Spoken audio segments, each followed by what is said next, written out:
All right, we good back there? You good? Oh, yeah, I'm ready to roll. Don't be nervous. Okay, well, we will go ahead and get started. We'd like to welcome Scottie Scheffler to the interview room here at the 2022 American Express. Scottie, thanks for joining us for a few minutes. If I include the Hero World Challenge, you've put up top 5 finishes in 3 of your last 4 starts. Got to be indicative of feel like you're playing well. If you could just kind of bring us up to speed on how you're feeling like you're playing heading into the calendar year of 2022. Yeah, I feel like I'm playing pretty well. This is really the first time I could remember since probably college where I played pretty good in the fall. I don't know why. For whatever reason, the fall was always kind of tough for me. So it was really good going to the offseason feeling like my game was in a good spot and not really having to fix a ton of stuff, just trying to improve on the stuff I've been improving on. And I feel pretty good going into the new year. Okay, and making your 3rd start here at the American Express with the 3rd place showing in 2020. Just a few comments on being back here and playing at PGA West and La Quinta and so forth. Do you want me to look at you or the camera? just the big, massive audience. All right, yeah, more or less the camera. Kind of the camera direction would be great. Yeah. It feels good to be back here. This is a great place for me to start the year. Outside of trying to be a capital every year, this is a good place to start in the 48 states. So, I mean, great weather. Golf courses are in good shape. The greens are nice and firm this year. I think last year we had a little bit of weird weather, so this year with the greens being firm like they were for me in 2019, this place kind of suits my eye. Okay. Well, with that, we'll take a few questions, and we have a microphone. There you go. We'll start with Rex. Scottie, what was the goal? And I guess you didn't have much of an off season, but what did you work on, if anything, in your time off? Like I said, just kind of improving on the stuff I've been improving on throughout the year. A lot of short game work, some different stuff off the tee. I mean, I don't ever really get too focused on one area. I feel like if you get overly focused on a certain aspect, you're going to start to lose somewhere else. So for me, I'm just trying to gradually get better at pretty much all aspects of the game. I don't really feel like there's one part that I need to work crazy hard on. I just need to keep making those incremental improvements.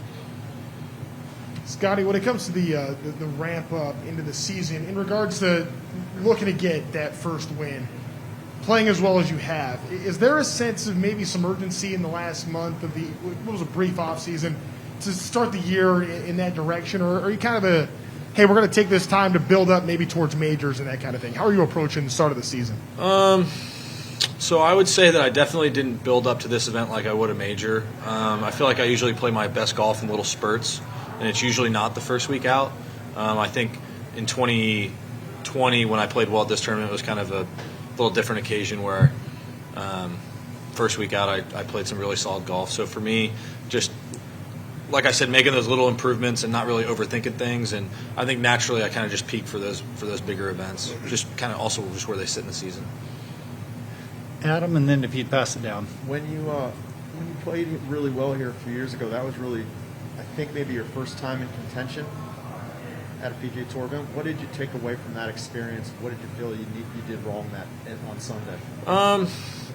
I didn't really feel like I did too much wrong. I played pretty poorly to start the round on Sunday, and I still gave myself a pretty good chance to win at the end of the day. And doing that on an easier golf course like this is much more difficult than doing that at, let's say, a major championship venue, because if I make a bogey or a double somewhere out here, I'm losing a significant amount of shots, and you can only make up so many shots on these easy courses, where those harder ones, I can pretty much birdie any hole out there, and you can, I should say it this way, you can either make a birdie or a bogey on pretty much any hole, and so there's not as much room at these smaller events where guys are only making birdies for you to make up ground. Like, you can only shoot so many under par just because it's golf and it's still hard, where those majors you can shoot 63, 64 and really kind of move up the board a bunch. Did you experience some nerves that you hadn't felt before that day? I mean, there was definitely some nerves. I pretty much get nervous every time I go out to play golf, and my thing is if I'm not nervous, then something's off. Looking back on that round, other than the start, I really played some solid golf. I got a few weird breaks here and there, and didn't make as many putts as I had in the beginning of that week. But I had some experience that fall. I had a few top 10s, I think a couple top 5s. I think I played the final group at the Greenbrier, like my first event out. So I had experience, playing well on the PGA Tour. It's obviously a little different than the other levels of the game, but I've always performed well in those moments, and for me, I'm just looking forward to getting back there. If I told you that day that you still would not have a win, today, would you believe me? I don't really look too far ahead, so if you were to tell me, half the things I accomplished on tour since then, I probably wouldn't believe you with that. It's just you don't really know where the next day's coming, and for me, I'm just out here playing and enjoying myself.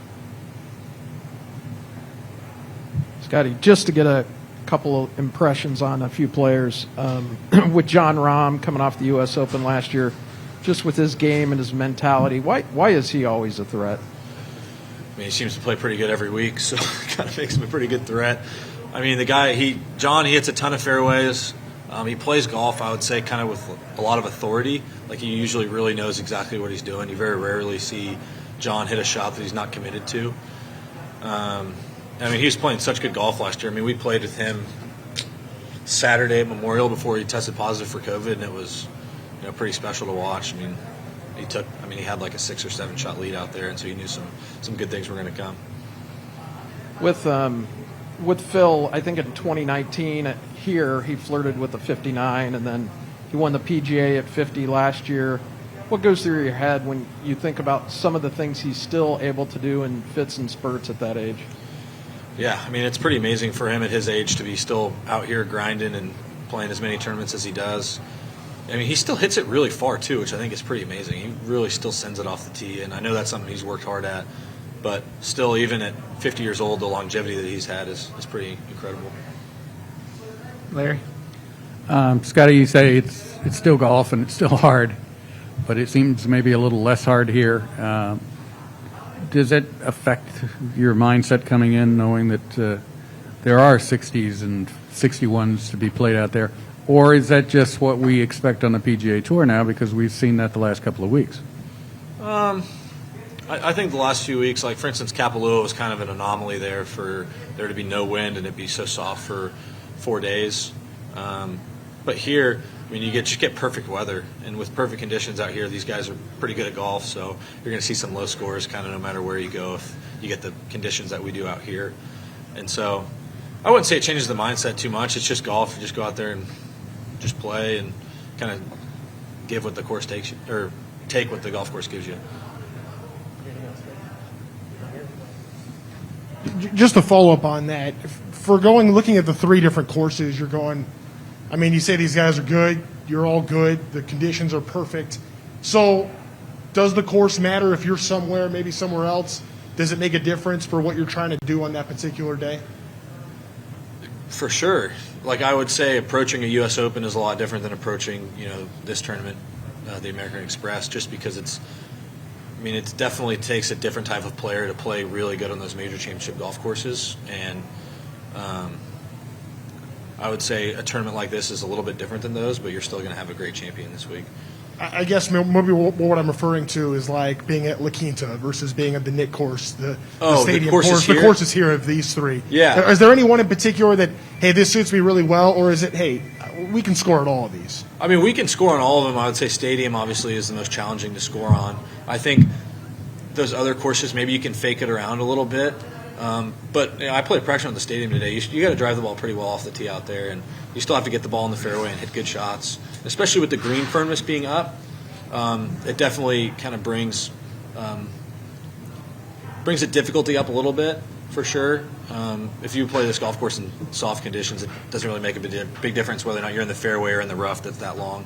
But now, I mean, if the rough's that long, it takes spin off the ball and you're going into a firm green, and if the pin is tucked at all, it makes it a lot more challenging. So you still got to get the ball in play. Good. Okay, I've just got. Oh, we have one. We good? I've just got one that was a write-in from internationally. Russell Henley said last week he admitted to not sleeping well the night before with a lead. Obviously, he can't win after rounds 1 and 2. But do you ever struggle with tough nights of sleep when you're hanging on to the lead? And if so, how do you combat that, or do you just kind of roll with it and do what you can? I'm not a good sleeper in general, so I kind of battle sleeping anyways. So it's really not much.